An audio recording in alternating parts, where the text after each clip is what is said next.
Hello, and welcome to the dungeon. I'm your host, Rob. In today's video, we're going to be looking at a subscriber request. One of the subscribers, Morgan, asked me to do a video looking at multi-classing an Oathbreaker Paladin. So I'm going to put some links down in the description. I've already done a video on Oathbreaker, but we just looked at the core subclass. We didn't look at multi-classing. I've also done a bunch of videos multi-classing Paladins, such as the Paladin multi-classing tier list video, which I'll also try to remember to put a link to. But I really wanted to take this video to take a look at kind of the core ideas of the Oathbreaker. I didn't really want to retread a bunch of ideas we've already looked at, like say Barbarian dip for, rage plus reckless attack. That is great on a Paladin. We all know it's great, but it's just great in a generic sense. You know what I mean? Nothing there is really augmenting the Oathbreaker or going with that kind of theme. Same with Fighter with Action Surge. Again, we all know this is great. I'm not trying to knock those kind of builds at all. But again, it's not really getting to the theme here. And I felt that, if you're going to ask me to make an Oathbreaker Paladin video, specifically Oathbreaker, then let's, concentrate on the Oathbreaker, So I figured that we could just dismiss a lot of those types of builds. We're not going to look at a lot of Sorcerer builds either. Again, we already know Sorcerer Paladin is phenomenal together. If you want to play one, that is great. But I didn't see a lot of Sorcerer that really spoke to that type of idea. Also, one of the big Oathbreaker abilities is our level 7 aura, where we can use it with, fiends and undead and stuff that are within range of us. Will all get our charisma bonus added to their melee attacks, right? Sorcerers don't really have a lot of summoning spells though, and if we're just going to use the Animate Dead spell that's already on the Oathbreaker spell list, then, other than some cool meta magic stuff, Sorcerer's not really adding a lot. And again, that kind of stuff is awesome. I'm not, not saying no to Sorcerer, but it's not really, bringing out the Oathbreaker. It's just kind of making our Paladin better generically, right? So I really kind of came down to 4 different ideas, and we're going to look at 2 of them in another video, which is going to be the Death Domain Cleric and the Necromancer Wizard. Both of those are going to be less optimized, and they do have some problems with them, which you can already guess. It's because we're going to need strength for armor probably, we're going to need some charisma for our Paladin, and we're going to need either wisdom or intelligence for a Cleric or a Wizard. But in this video, we're going to be looking at 2 different multi-classes, both using, and I know you're never going to guess what, Hexblade Warlock. That's right, I know. Just really, really going outside the box here, thinking Hexblade. Who could have ever imagined? But they're both going to be kind of similar in some ways, but the real difference is going to be like how much Paladin versus how much Warlock. But I do think they're different enough, and having like higher level Warlock spells versus higher level Paladin abilities does make it worthy of 2 different sections, but I didn't think 2 different videos necessarily just for that. So that's going to be the basic idea. We're going to look at a Hexblade 1 Paladin X build, and we're going to look at a Paladin 7, maybe 8 if we wanted the extra ASI, right? Which we might, and then Warlock the rest of the way type build. And the one's going to focus more on the Paladin, of course. The other's still going to have those core Paladin abilities that we wanted from the Oathbreaker, but then it's going to have, Warlock spell slots and stuff like that more. Both have advantages and disadvantages. I think both are great builds. And one thing I like about it is that even if we decided to take a bunch of Warlock, we could literally go Warlock 1 with Paladin 7 all the way up to level 8, and then just take a bunch of Warlock. So really to level 8, it could be the exact same build. And I like that because one problem we often find with some multi-class builds is that it really takes a while for everything to kind of come together, Like if we use, just bit my tongue. If we use Sorcerer as an example, right?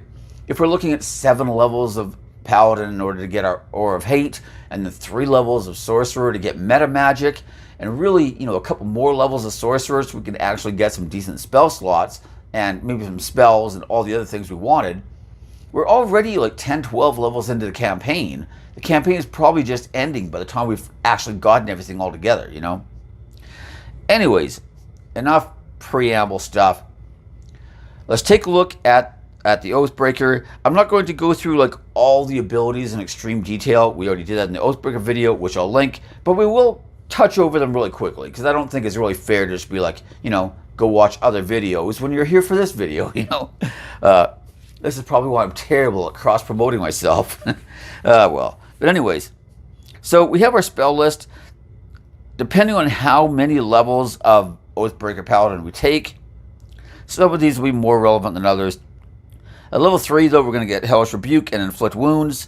Inflict Wounds is usually a great spell on a cleric, but I think it's not as good on a paladin, especially because as we level up, we're going to have extra attack. We're going to eventually have our Aura of Hate, and we're going to be adding, our Charisma bonus to all that damage as well.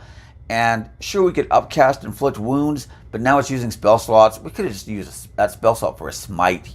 Come on. Hellish Rebuke, again, I don't think it's a great spell, but it does use our reaction. It does have range, which is something that paladins can sometimes struggle with. And, sometimes you just need it to do some damage from afar. So I don't think it's terrible. I don't think it's great either, but, it's there. At level 5, we're getting Crown of Madness and Darkness.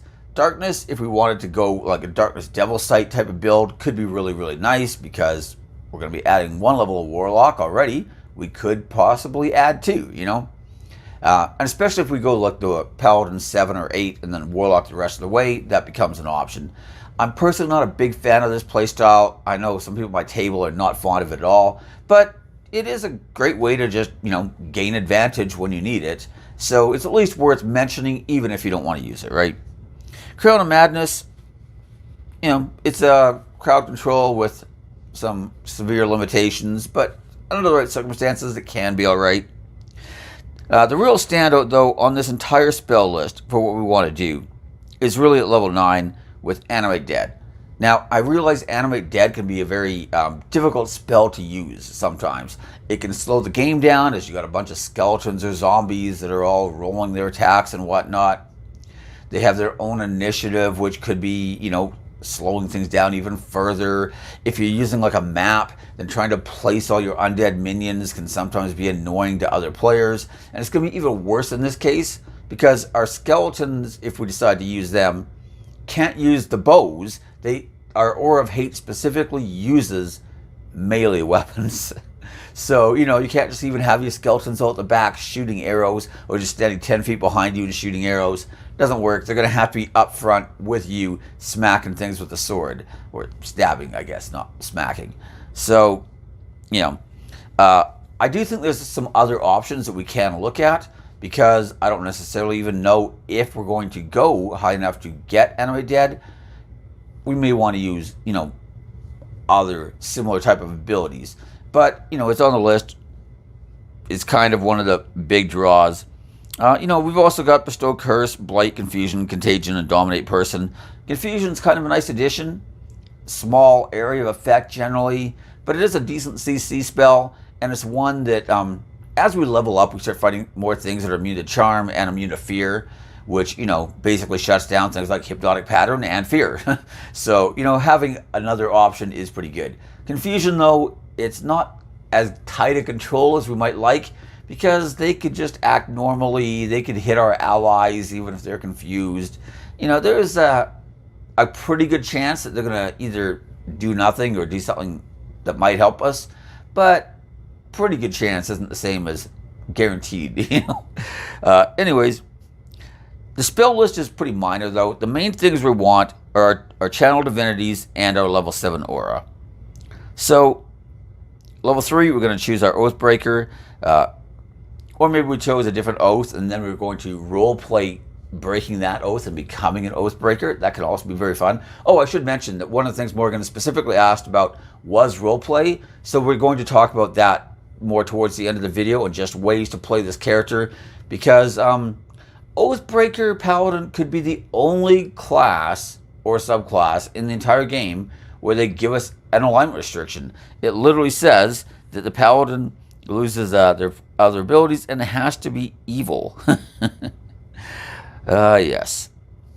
So, Most of the other ones, even if you're like an Oath of Vengeance, Oath of Conquest, Oath of Devotion, you can kind of play that however you want with whatever alignment. This one, you're evil. Now, granted, your DM could just kind of hand wave that away, but I'm going to assume he's not, and we're going to go rules as written here, right? So anyways, you've got 2 channel divinities, just like every other paladin. Your first option is control undead, and this ability is just ridiculously good. So as an action, the paladin targets one undead creature he or she can see within 30 feet of him or her. The target must make a wisdom saving throw. On a failed save, the target must obey the paladin's commands for the next 24 hours or until the paladin uses this channel divinity option again. Note this channel divinity. You could use your other channel divinity while you have control of this thing still. An undead whose challenge rating is equal to or greater than the paladin's level is immune to this effect. So obviously, the more we have in Paladin, the better this is going to be. I actually prepared a list of monsters from the monster manual that are undead and their challenge ratings. And obviously, if you're using things like Volos and Mordenkainen's Tome of Foes, you know, if you're using third-party monster manuals like we do, then you're going to have a lot more undead. But honestly, I didn't feel like spending 2 hours going through every possible book and probably missing a whole bunch. I just went through the monster manual, but that'll at least give you a good starting place, right? Like I said, this ability is awesome. Now, some of you might have noticed that this is kind of similar to the level 14 Necromancer ability. However, note that's a level 14 ability, and yours is a level 3 ability. That kind of gives you some indication. Now, there are some differences. The Necromancer one is a charisma save, not a wisdom save, which against dead is usually a little better. But not necessarily a lot, but they are rotting. They tend to have terrible charisma scores. So charisma is a good save to target for wizard there. However, anything with an intelligence of 8 or higher for the wizard gets advantage on the saving throw, and anything with a 12 or higher intelligence gets to try that save again every hour. So even though theirs last 24 hours and yours last 24 hours, they're getting constant saving throws to break out early if they have enough intelligence. For us, we don't have that restriction. They don't have a CR limit though. But I will point out that by the time you're getting that at 14th level, you might as well have a CR restriction, because it's not like you're going to be controlling things like liches or whatever that have legendary saves anyway, right? They're just going to use a legendary save and, you know, remain immune. And even if you did manage to charm a lich, it's going to get advantage on its saving throw every single hour. So there are some advantages and some disadvantages, but generally it's a pretty comparable ability, and you're getting it way earlier with the Oathbreaker. So anyways, I think this ability is amazing, especially if we can combine it with our level 7 aura, where we can now have an undead that's in the aura and gaining benefits from that. We'll talk about that in a second. Anyways, Dreadful Aspect. This is our other channel divinity. As an action, the paladin channels the darkest emotions and focuses them into a burst of magical menace. Each creature of the paladin's choice within 30 feet of the paladin must make a wisdom saving throw if it can see the paladin. On a failed save, the target is frightened of the paladin for 1 minute. If a creature frightened by this effect ends its turn more than 30 feet away from the paladin, it can attempt another wisdom saving throw to end the effect on it. So if it's not more than 30 feet, it doesn't get more saving throws. Kind of nice to know. It doesn't automatically break on damage the way a lot of these effects work. That's excellent. My only real problem with this ability is that the other ability is even better. And I realize that's a hard problem to have. It's like, oh, I'm barely driving my BMW convertible anymore because I'm too busy driving my Lamborghini. Yeah, I know. Other classes wish they had these problems.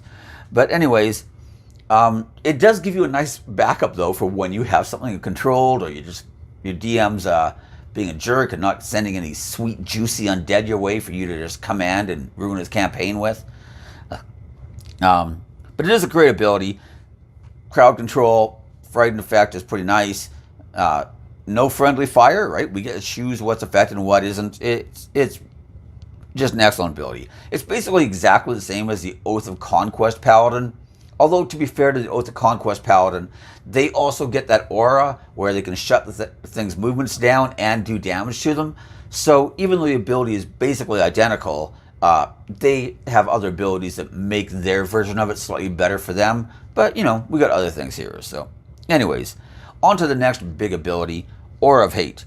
So starting at 7th level, the Paladin, as well as any fiends or undead within 10 feet of the Paladin, gains a bonus to melee weapon damage rolls equal to the Paladin's Charisma modifier, minimum +1. A creature can benefit from this feature from only one Paladin at a time. At 18th level, the range of this aura increases to 30 feet. Now, one thing to note is it doesn't say like fiends and undead under our control or friendly or allied. It's just all fiends or undead.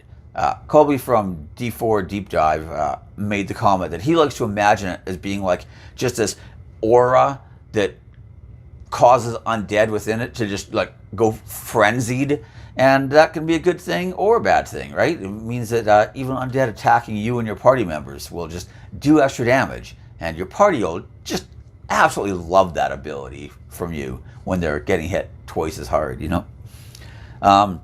However, this is an ability that we can take advantage of. Now, I should point out, you may want to talk to your DM about how this is going to work, because it specifically says a bonus to melee weapon damage rolls. Now, technically speaking though, natural weapons like claws and bites, which a lot of our undead are going to use, don't actually count as weapon.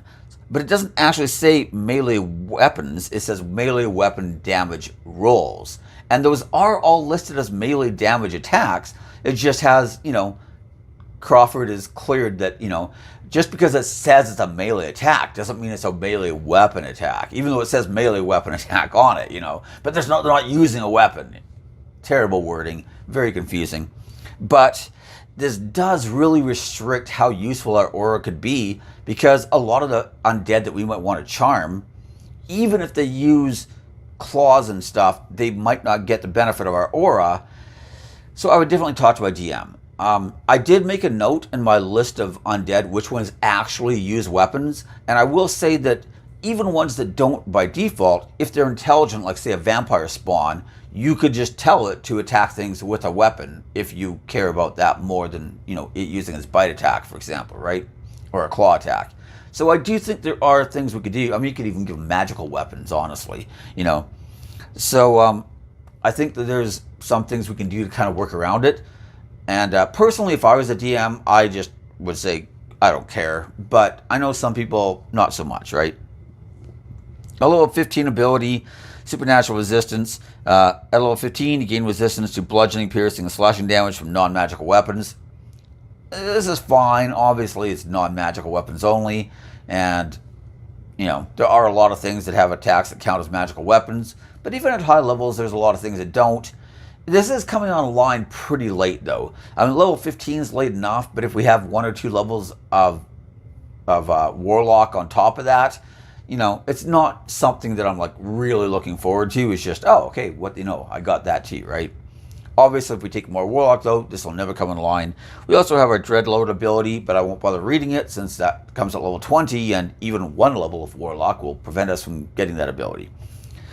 So, the main features of the, I might as well talk about Warlock as well, I guess. Even though we all generally know what the Hexblade is and what it does, I'll go over it anyways, just because some of the higher level features might come into play on this build, and usually they don't. If we're talking Hexblade, we might only take 1 or 2 levels, right? Obviously, we can get Hexblade's Curse. This works really nicely in combination with Smites, because it just doubles the chance that we could get a crit and double Smite damage, right? It's also going to do bonus damage equal to our proficiency bonus. Again, this is great because it scales with our overall level, not just with the Warlock levels. If the cursed target dies, we also regain hit points equal to our Warlock level plus our Charisma modifier. Yeah, it's a bit there. We're also getting some nice spells. If we only take 1 level, we're getting Shield potentially, though. And that's a pretty good pickup on a class like Paladin, right? So we're never going to be upset with that.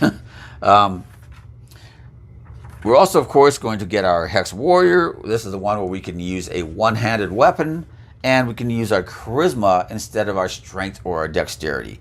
And the reason I really want this so bad is because even, as much as most Paladins want some Charisma, it's going to be your spell save DC, your Aura of Protection bonuses are going to be relied on that Charisma bonus. It's just an important stat for Paladins. But in our case specifically, both of our channel divinities are allowing saving throws to resist, and we want as much spell save DC as possible, especially to like control undead, you know. But even the AoE fear, like we're just going to want a good spell save DC, and both of our channel divinities use that. But on top of that, our Aura of Hate damage, which does include our own damage, don't forget, is scaling with our charisma bonus. So if I'm attacking with my sword, even if I'm a Hexblade, let's say, I get my charisma bonus, you know, instead of my strength, right? So let's say I have 20 charisma at this point in my career, I've got +5 to hit, my +5 to damage, whatever other mods we have, right? But then Aura of Hate's going to do another 5 charisma. So I really want that charisma to just be as high as possible. And if I'm having to split between strength and charisma and have some con, that's just, you know, charisma just becomes this like one amazing stat. It's the one stat to rule them all for us, right? And Hexblade is what's going to make that possible. So these are the main draws. However, in the higher level Warlock builds, we can also get the Accursed Spectre at level 6. The ability everybody forgets that Hexblades even get. So starting level 6, we can curse the soul of a person we slay, temporarily binding to our service. When we slay a humanoid, we can cause that spirit to rise from a corpse as a spectre. And the statistics from the monster manual, when it gets, you know, temporary hit points equal to half our Warlock level added onto its regular. It rolls initiative on its own, has its own turns. It obeys our verbal commands, gives a special attack bonus equal to our charisma modifier. Remains on our service until we finish our next long rest, blah, blah. The main things I like about this, A, it's giving us an undead, which could be potentially, depending on DM interpretation, benefiting from our Aura of Hate. It's also, though, not taking like a spell slot or an action or a bonus action. Just we kill a humanoid, and you know, it has to be a humanoid. It's not like it's just going to be anything. But we kill a humanoid, we get this undead servant, and it can scout for us, it can help us fight, and it can benefit from our Aura of Hate potentially. We can also get the Armor of Hex's ability at level 10, where target cursed by a Hexblade's curse hits us with an attack roll. We can use our reaction, roll a d6. On a 4 or higher, the attack misses us instead, regardless of its roll. That's a pretty awesome ability. We can really only use it one time per round because it's using our reaction. But, you know, it's going to last for that entire fight, presumably, while we've got our Hexblade's curse on it. And, you know, Hexblade's curse is already a great ability. So let's take a look. We also get the level 14 ability, but we won't get that because we're going to have at least 7 levels of Oathbreaker, right? So as far as the one-handed versus two-handed weapons, right? If we're only going with one level of Warlock for like, you know, the Hexblade level 1 build, then all we're going to be able to use is going to be one-handed weapons. Now, this isn't necessarily the worst thing ever, but it does restrict some of our choices, right?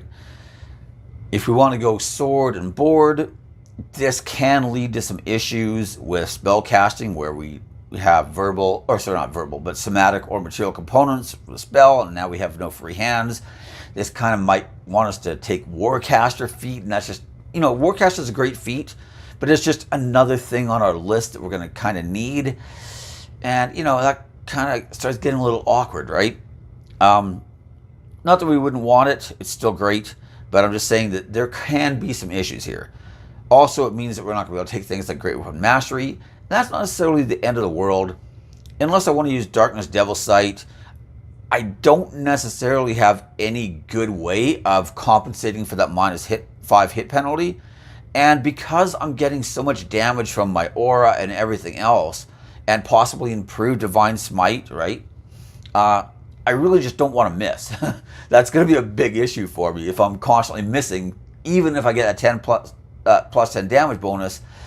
It's just not doing the heavy lifting that it does in a lot of other builds because we've got a lot of other damage that's just depending on us to just hit in the first place, right? So I don't mind that so much. Sword and board can be an issue though. So our Warlock 1 Paladin X build, we're probably going to be using Animate Dead. Like I said, that can cause issues, and it's not particularly table friendly. We may not want to use Animate Dead even if we do go this route. But, you know, it does give us that option of using that, right? We're going to get improved Divine Smite potentially at Paladin 11, right? Technically, we could get Life Drinker the other way, but if you took 7 levels of Paladin and then you need 12 levels of Warlock, you're not getting Life Drinker until like 19. If we took 8 Paladin, now you're looking at level 20. So that's not really something we can, like, I mean, if we get it, then great. I'm not saying don't take it. I'm just saying that, it's not where we're going to try to like focus our build around it or anything like that. Whereas 12 levels for Improved Divine Smite is pretty reasonable. A lot of campaigns will end around 12, 13, 14. Some end earlier, in which case we won't get it. But there's a decent chance that we can get it in a lot of campaigns, right? More Paladin levels also gives us things like Find Greater Steed, right? Which is a great spell. And, there's some nice benefits from spells like that. Especially because we can still get, even with 1 level of Warlock, we could take spells like Armor of Agathis, which even on a Find Steed or a Find Greater Steed, it's going to apply to them too and ourselves. We're going to, it's just a really great spell in combination with those type of things, right? Overall, we're probably going to have better armor class too. I like this build a lot because it's a very simple build. It really just is going to be a Paladin build with just 1 level of Warlock to, reduce us to only Charisma as our main stat and give us shield and give us Armor of Agathis. And, it does so much. It's such a great, and, critting on 19s or 20s. If we have like a big fight, we want to use our Hexblade's Curse on it, and plus the extra damage from our proficiency bonus. Like, it's just such a great thing with just a 1 level. And like I said, we could potentially take 2 if we want some invocations. We could still take Eldritch Blast either way, just so we have a nice ranged option, something Paladins don't usually have, right? And overall, I just think it's a very clean and elegant build. Now, one thing we might want to consider with a build like that is if we're only using one-handed weapon, we could take something like Polearm Master, right? We use a spear, which is a one-handed weapon, so we can still use it with our Hexblade Warrior. We can still use it with things like the Duelist Fighting Style, right? And that is going to, use our bonus action a lot. And we don't have to either, though, is the other thing, right? We could take a spell like Hex and just use Hex a lot to try to boost up our damage. In general, the Polearm Master Spear idea is going to do more damage, though, because that's, potentially a 3rd attack around with our bonus action there, right? Even though we're just using the butt end, it doesn't matter. It's still going to get our charisma damage. It's still going to get the Aura of Hate damage. We could potentially smite with that attack. Like our burst damage, our sustained damage, it's all just way higher. I kind of like the Duelist Fighting Style in this build. If we're going to be using a one-handed weapon anyway, this is a pretty offensive designed character, right? Like, we might as well just go with that. But if you wanted to use something like Defensive Fighting Style, that's a fine choice too, right? Overall, though, I think that it's a pretty straightforward, but also very, like I said, elegant and pretty simple multi-class that really still focuses on the Paladin and lets us feel like we're mostly a Paladin, right? In the Paladin 7 or 8, mix, obviously if you go 8 Paladin, that's going to mean we can't get 7th level Warlock spells eventually, but we wouldn't have gotten that till 20th level anyways, so, while Force Cage would have been a great capstone spell to have, potentially Force Cage, but probably Force Cage, who are we kidding? That is, that's like end of the game type stuff, right? One thing I really like about the Warlock heavier build is that, like I said earlier, you can literally play it the exact same way. You could start with Paladin if you wanted the heavy armor, or start with Hexblade if maybe you wanted to take like Warcaster right at level 1, for example, right? Or if you just don't care about heavy armor, maybe you're just going to go medium armor anyways, right? In which case you could start Warlock. Now you've got things like Booming Blade, Green Flame Blade, whatever else you wanted there. And then you just, go Paladin. And in both builds, you could end up as a level 8 character with your 1 level of Hexblade, 7 levels of Paladin. And then in the other case, you're just going to keep going Paladin. And this one, we're just going to start going Warlock. So I've already mentioned the Cursed Spectre as a nice ability. Another thing, though, is that we can get some really nice spells. Even if we're sacrificing Animate Dead, we could be taking the Summon undead spell from Tasha's, which A, is way more table friendly, and B, gives us some decent options. Now, technically, none of these use weapon attacks, so again, you might want to check with your DM, make sure that your claw attacks will count as weapon attacks or whatever, right? These spells tend to be pretty decent at the level we get them, but if you upcast it, which as a warlock is kind of automatic, they start to really scale nicely, right? At level 4, our undead's going to get a second attack. Now, unfortunately, since we're a warlock with pack slots, we're never going to get above 5th level spells, for pack magic. But he's still going to get some scaling armor class and hit points. His damage will go up by like an extra point or two, So there are some nice benefits there. Mostly, though, it just gives us another good, reliable undead that we could summon and have in our aura and, potentially benefiting from that, right? We can also take Summon Fiend as our level 6 Eldritch Invocation, and because it's so thematic, I probably might consider taking that a lot. It's hard to pass up great spells like Mass Suggestion, but if you use Mass Suggestion a bunch on other characters, maybe branch out is what I'm saying, right? This is a really great spell. I don't know that it's necessarily better than, or a lot better, I should say. It is better, but not a lot better than the upcast Summon Undead. But, it's only going to last an hour if we're like doing a lot of dungeons and stuff. Maybe we, have to go through 4, 5, 6 encounters, and then we have to rest, and now have to use it again. Or maybe, I guess in my case, that warlock case, you could just get your pack slots back again. So that's not so bad. But this does save you from having to use a pack slot, which means you could potentially smite with that pack slot. Anyways, like I said, it does give you some nice spell options, so there is that. We can also take the Blade Pact if we want. Now, I don't know how badly I really want to use a two-hander with this build. If maybe I do, right? In which case I don't have any problems casting Shield, for example, while using my two-hander. I can still go Polearm Master, and then once I have my 3rd level of Warlock, replace my spear with like a glaive or a halberd, right? Nothing wrong with that. But if I took the duelist fighting style, the truth is a spear is going to be, if you're using a one-handed, does an average of 3.5 damage per hit. But the duelist is going to raise that up to a 5.5 per hit. And guess how much damage a glaive does on average? 5.5 per hit. So there's really not a big benefit. But we could, if we wanted to take defensive fighting style and then switch to a glaive or a halberd or whatever it is, right? We could do things that way. I personally don't mind just staying with a one-hander all the way through. Like I said, I don't know if I'm going to have enough ability score increases for, Great Weapon Master anyway. But B, I don't have, necessarily the reliable ways of hitting a lot, right? I don't even have the plus 10 from an Oath of Conquest or something, right? For my attack roll. But it does give us those options. The other thing, though, that it does give us is Eldritch Smite, which we can use with Divine Smites for some huge crits. It is pretty fun. Another thing you can do is, because Eldritch Smite, it's only, in general, it's not as good as I've mentioned before, right? You can only use it once per turn instead of Divine Smites, right? But it can knock things prone, which means you could use just a 1st level spell slot on Eldritch Smite on your opening attack, hit the creature, knock it prone, and then get advantage on subsequent attacks, which can be a pretty good way to follow things up. Now granted, you're going to be kicking yourself if you then crit on that second attack and can't now use your Eldritch Smite because you used it on your first attack and you can only use it once per turn. But, it is a pretty good combination where you can knock something down, use a low-level spell slot for that, and then follow it up with your advantage attacks.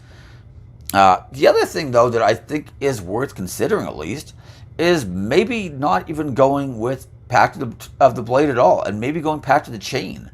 And the reason I say this is because your Paladin core is already going to have martial combat kind of in a good spot for you, right?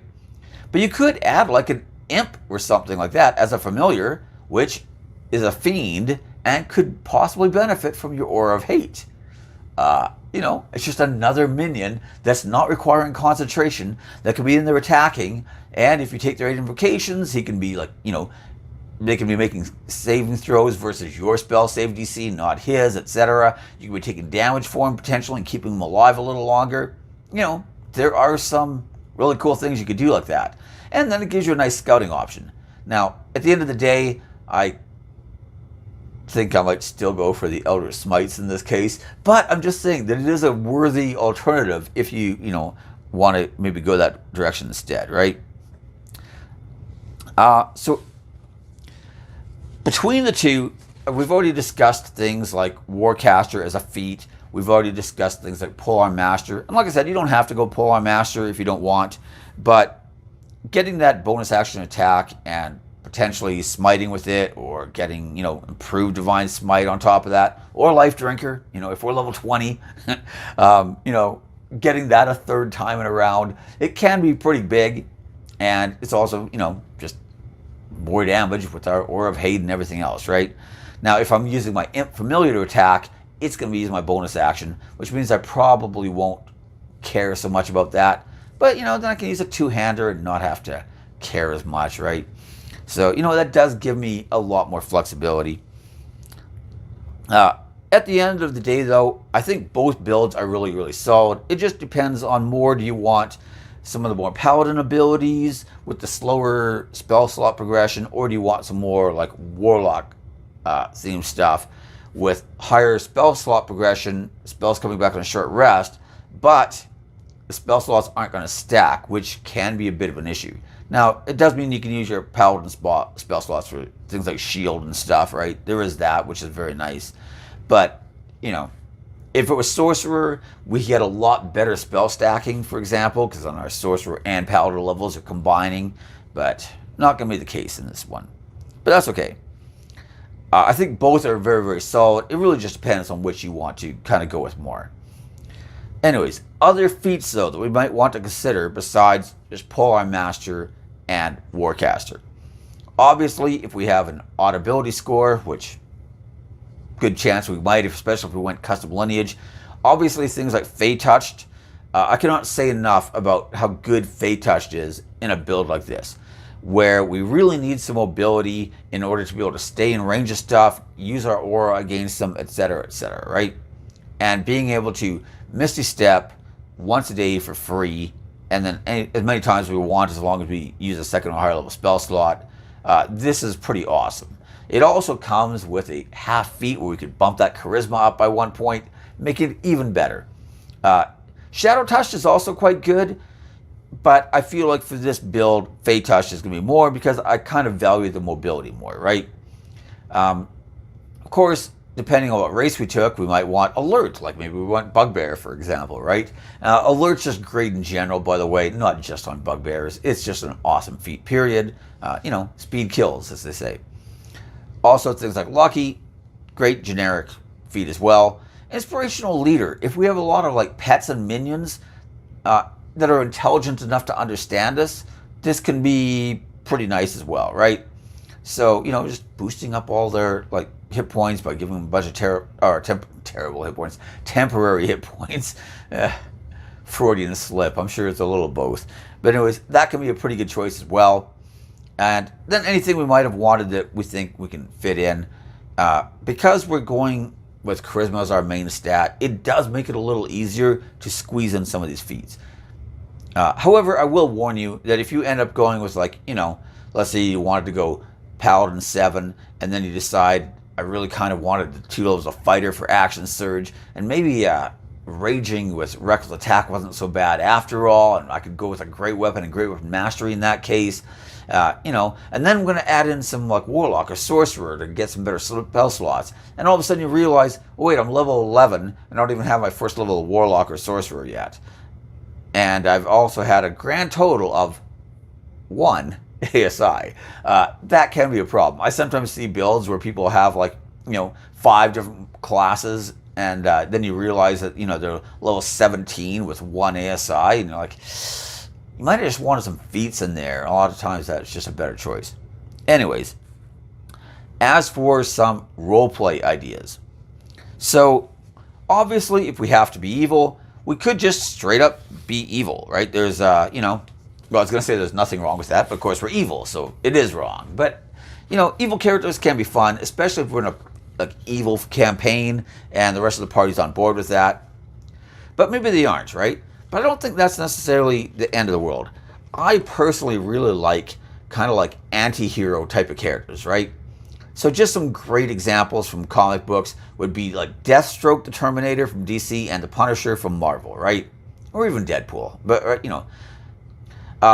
these are characters that were originally introduced as just straight up villains to, be character foils for our heroes, right? So if you look at the Punisher, fought like Daredevil and Spider-Man a lot, and some others too, right? But he was always a villain. But what made him kind of interesting is that he also had this code where he's trying to like clean up the streets and doing what he thinks the superheroes just don't have the guts to do.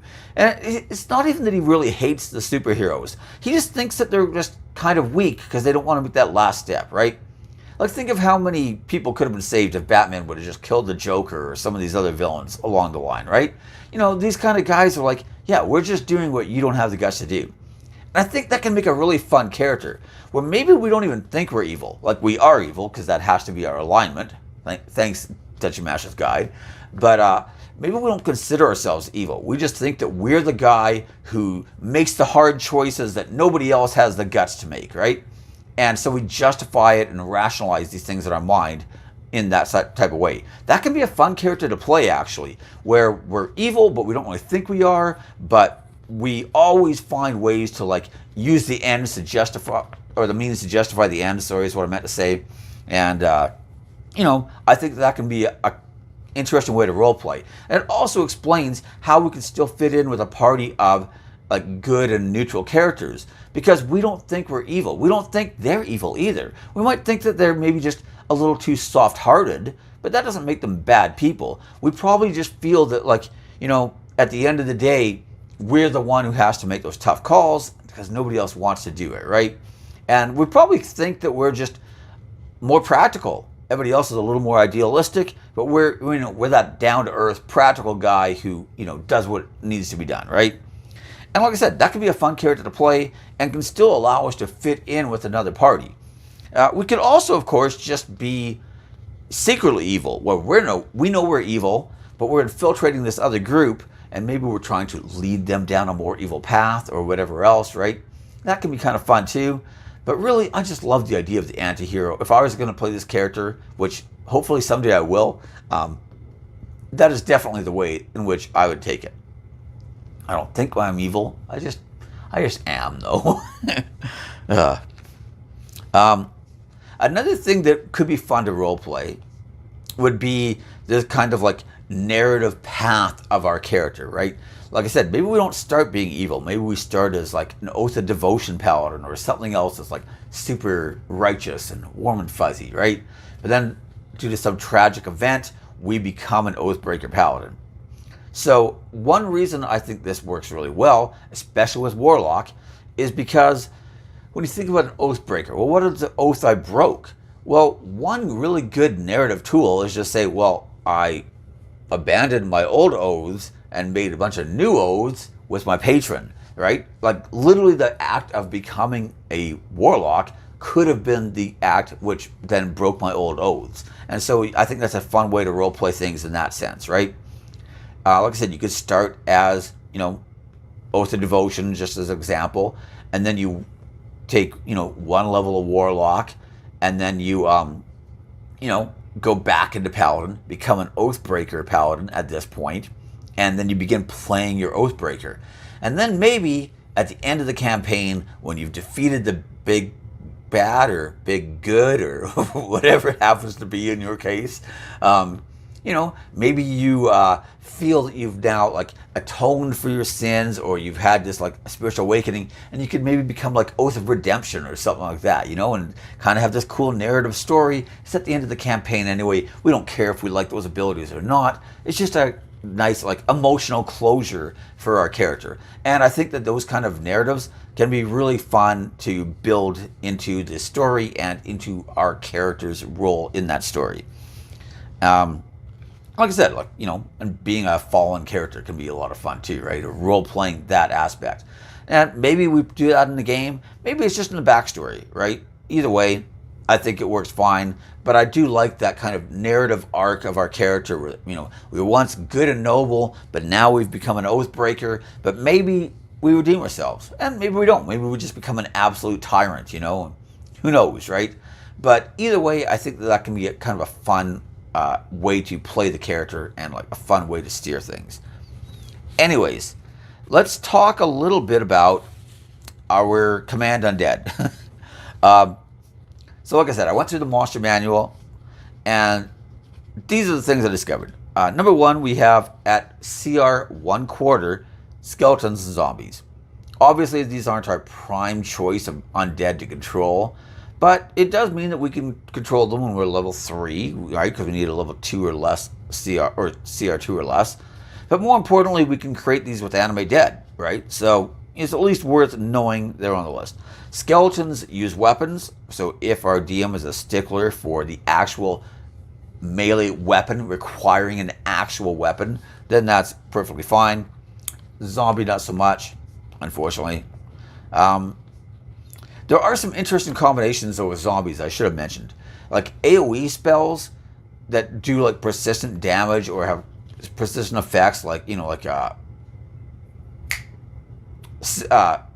Sickening Radiance or Sickly Radiance, whatever it is, Sickening Radiance, the one which does exhaustion damage every turn. Those kind of spells tend to be really, really good if things don't just get up and walk out of our aura. But one way to prevent that is to have a bunch of zombies that just grapple them and keep them in the area. So, you know, some of those kind of spells can have some real cool effects with creatures that don't, you know, require concentration to maintain, right? And, you know, and then if we have, or even like perhaps we have a wizard who casts Wall of Fire and they keep them in there or whatever else, right? The zombies are pretty expendable. You know, I'm not too concerned about them, right? But that can be a good way to get a lot of more mileage out of those type of abilities. Anyways, with CR 1/2, we have Shadows and Warhorse Skeleton. Now, for some reason, I underlined Warhorse Skeleton as if it somehow uses melee weapons.